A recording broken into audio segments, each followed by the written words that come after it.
মানবিক মানেই মানবতা, মানবতার কল্যাণে যারা মানবিক কাজ করে যাবে তাদের আমলনামায় সাদকা জারিয়া সব কিয়ামত পর্যন্ত পেতেই থাকবে। তাই আসুন আমরা সকলেই মিলে মানবতার কল্যাণে মানবিক কাজ করি। কথা বলছি বগুড়া জেলার ধনুট উপজেলার মোত্রাপুর ইউনিয়নের মোত্রাপুর গ্রাম থেকে। মোত্রাপুর গ্রামের একটি রাস্তায় কালভার্টের মুখে মাটি পড়ার কারণে এইখানে বেশ কয়েকটি পরিবার জলবদ্ধতায় আটকা পড়ে, যার কারণে এইখানে আমরা বাংলাদেশ জামায়াতে ইসলামের উদ্যোগে এইখানে পানি নিষ্কাশন করার জন্য একটি পাইপ স্থাপন করার জন্য বাংলাদেশ জামায়াতে ইসলামের ইউনিয়ন আমিনের নেতৃত্বে এইখানে তার কর্মী বাহিনী সহ এইখানে কাজ করে যাচ্ছে। এইখানে সহযোগিতা করেছেন আমাদের প্যানেল চেয়ারম্যান জনাব মোহাম্মদ আব্দুল কাদের ভাই মোত্রাপুর ইউপি। তার মাধ্যমে একটি পাইপ আমরা সংরক্ষণ করতে পেরেছি। তাই আমরা সকলে মিলে এই পাইপটা স্থাপন করে এইখানে যতগুলো পরিবার জলবদ্ধতায় আটকা পড়েছে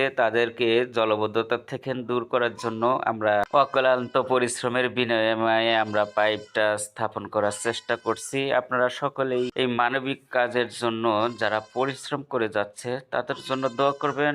আপনারা আপনাদের এলাকার জন্য এরকম মানবিক কাজে আপনারাও নিয়োজিত হয়ে যান। মানবিক কাজ এমন একটি মহৎ কাজ যা আপনি মৃত্যুর পরেও এই মানবিক কাজের স্বভাব সাদকা জারিয়া হিসেবে আপনি কিয়ামত পর্যন্ত পাইতেই থাকবেন। তাই আমরা এই সব থেকে আমরা নৈরাশ হব না, আমরা সকলেই মিলে মানবিক কাজে অংশগ্রহণ করব। সকলের সুস্বাস্থ্য কামনা করছি। সকলকে ধন্যবাদ। আসসালামু আলাইকুম রহমতুল্লাহ বরকাতুহু।